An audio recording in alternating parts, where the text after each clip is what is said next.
Welcome to Taxidermy Truths, where we discuss the ins and outs of not only the taxidermy process, but the influences on the hunting community as a whole. With over 25 years in the wildlife and taxidermy industry, I host open conversations with artists, experts, and industry giants. From sustainable utilization to shipping rates, we dig into the reality of the experience after the safari and hear real stories worth remembering. Hi there, my name is Douglas Cowcroft and welcome to Taxidermy Truths. Here's an interesting one. Is it more cost effective to buy a house that you get an incredible deal for, but you're going to have to do serious renovations to give that property its value and make it last? Or, whilst shopping for that family home for you, your kids, that safe place, with your hard-earned money, are you not in a better position looking for a home that is established? The foundations are strong. It's in a good area. And therefore, your starting point of value in your investment is already higher. The answer is pretty obvious. Buy in a better area where the foundations are strong. Because even if you change the property somewhat and add to it in time, because it started the correct way and the foundations are right and the technologies in that home are in place, you essentially save yourself the time, effort, and very importantly, the money. Consider the money you lose by having to throw money into a property where there are underlying faults and issues. Now let's apply that to taxidermy. In South Africa, taxidermy has grown as an industry over the last 25 years. I remember when I started, I was very much the young kid on the block. I still think I am. And the prices were fairly similar throughout all the taxidermists. I can remember doing a Blue Book study, accumulating all these price lists, and then working out actual cost of producing a good taxidermy piece. When you start a business, obviously, in most cases, the funding is tight. I remember in my case, and I've said this many times, I didn't eat beans on toast. I had beans or toast. There wasn't enough money for both. So the budget was tight. So I did what I had to produce great quality work and still maintain a competitive price in the current market. My business strategy was to start the business with my pricing in the top 30% of the pricing tier. It worked well. But in South Africa, we have something in our favor: the Forex exchange rates. If you look at the exchange rate today, 2024, compared to what it was when I started, it's a variance of 6 Rand to the dollar to what is almost 18 Rand 50 to the dollar. That's a radical growth. As a result, I haven't had to increase my prices in my business by very much in the last 10 to 12 years. The prices that we charge customers for taxidermy from around the world has remained fairly constant. But with constant pricing, elevated exchange rate, we've also had incredible inflation. That inflation has pushed the cost of materials up and up and up. It's pushed the cost of fuel up and up and up. So to merely bring the work into the business before you've started, there's an outlay of funds to get that work to site, because I've always believed, It's an add value service the taxidermist should provide to the hunting outfitter. So you've got constant pricing, elevated exchange rate, and a rapid growth in inflation. The cost of doing business throughout increases. The cost of labor increases. And whilst it's believed that labor is cheap in South Africa, it is less when you compare it to the United States or to Europe. Absolutely. But the expectation is that we charge less because, being a third world country, we should be able to produce world-class taxidermy at average day rates. So, back to the housing equation. Good area, good foundations, or not such a good area, dodgy foundations, but a good deal. And that's where we find the market in South Africa at the moment. Taxidermy cost has changed. The cost of doing business has changed, and the cost of producing an authentic, realistic, and anatomically correct animal that gets appreciated by wildlife enthusiasts all over the world, the cost of producing that is now higher than ever. And the problem comes that once you've invested hard-earned money on an international safari, you've traveled, hypothetically, from the US, its flights, time away from family, hard-earned income, and that's the money left over after you've brought groceries, bread, milk, and paid for school fees. This is the money we hold on to the tightest. That's the money you spend on an experience.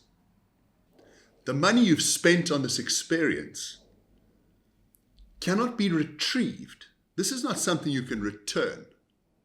So, when it comes to taxidermy, you have one chance to get it right. Now, we've all probably seen on social media taxidermy gone wrong. That cat with the funky eyes and the odd ears, and these mounts that could scare your children. But that taxidermy gone wrong was taxidermy invested in by a hunter. It's been discarded because they can't look at it with pride. It doesn't bring back the memory. It brings back the bitter taste that they got a great deal, but the deal had a fragile, rough, hidden, faulty foundation. So, the cost of taxidermy to the hunter is very, very important. Now, the business model says you charge for labor, product, and there must be profit. Profit is important. It's important in South Africa because there are so many variables that if you don't create profit in a business, your business is either going one of two ways. It's going up or it's going down. If it's going down, it's just a matter of time before it can't go any lower. So, while comparing the Blue Book in 2024 and the Blue Book in 2004, 20 years ago, one thing stuck out. There are three ways of structuring what we offer to a client as a businessman. You've got price, product, and service. Those three. If you've got a great product and great service, there must be a price attached to it. Because how else could you develop the correct product, the mannequins? How could you employ the correct artists and the service personnel and make sure that the legal team that you have in the business ensures that the permitting is done correctly so your animals, your investment is safe.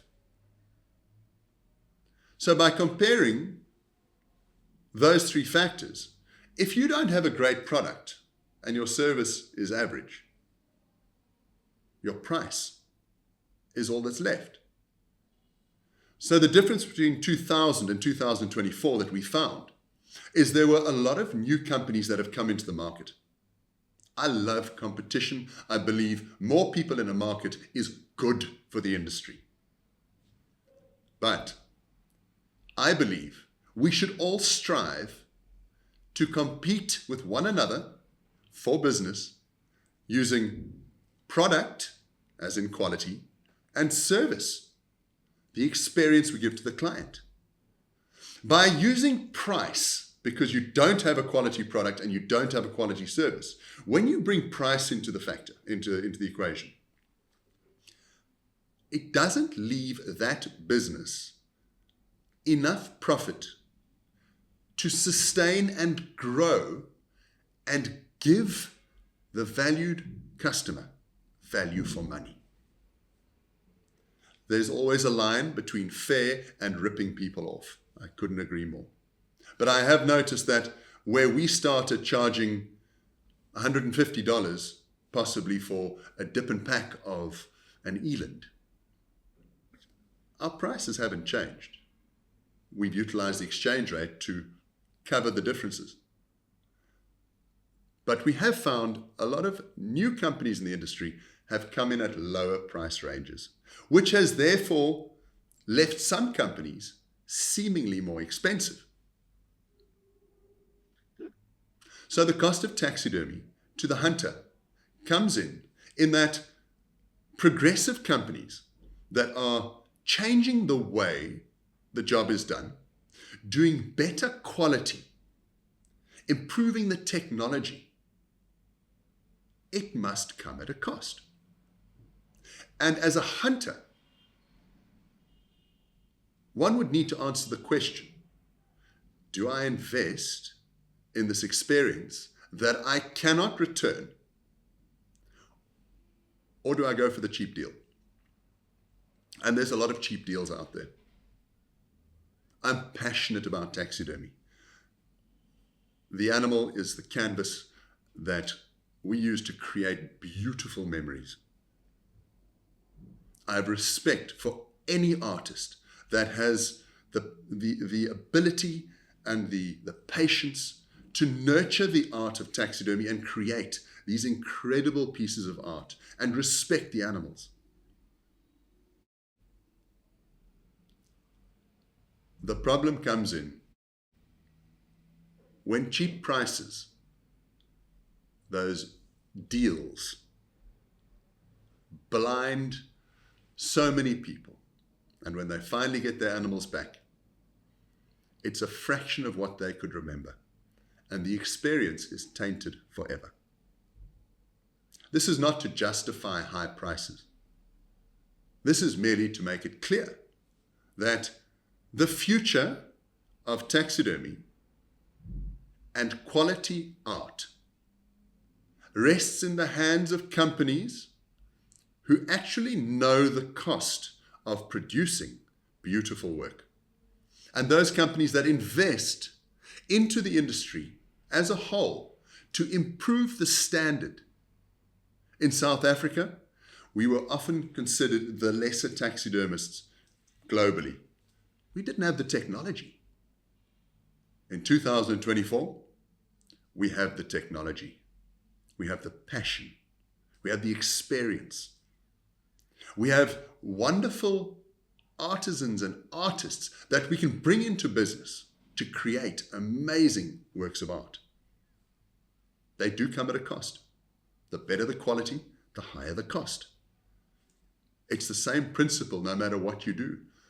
Good quality home, higher price. Good quality car, higher price. Good quality nutrition. Big Mac and chips. I reckon you pick it up for about $12. If you went to a health store and bought a healthy sandwich and a salad, you'd probably be in for $25. You need to weigh it up. Which one's going to fuel your engine as an athlete best? Me, I'm going to spend the $25 because I know that I'm going to get more out of my investment. While the $12 fast food meal is a quick fix, the quick fix doesn't last. In fact, it hinders. So in the marketplace today, please be aware that there are a lot of deals floating around. And when you see the deal, ask yourself the question: price, service, product. Which two is that company focusing on? And if they are not focusing on the product, which is going to be on your wall for many years, and they're not focusing on the service, which you rightly deserve after investing heavily into an incredible adventure. If they're not focusing on those two and they are merely focusing on price, I would send out a warning and say, please be careful, because those prices have a way of coming back and haunting you, just like those taxidermy gone wrong memes that often get sent around on social media. Thank you for watching. Today's chat about pricing is important because without hunters investing in South Africa and in Africa at large, our wildlife would not retain the value that it has. Let's retain the value. Look after the wonderful wildlife we have, and as artists, let's protect the canvas and the memories attached to it. Thank you for watching.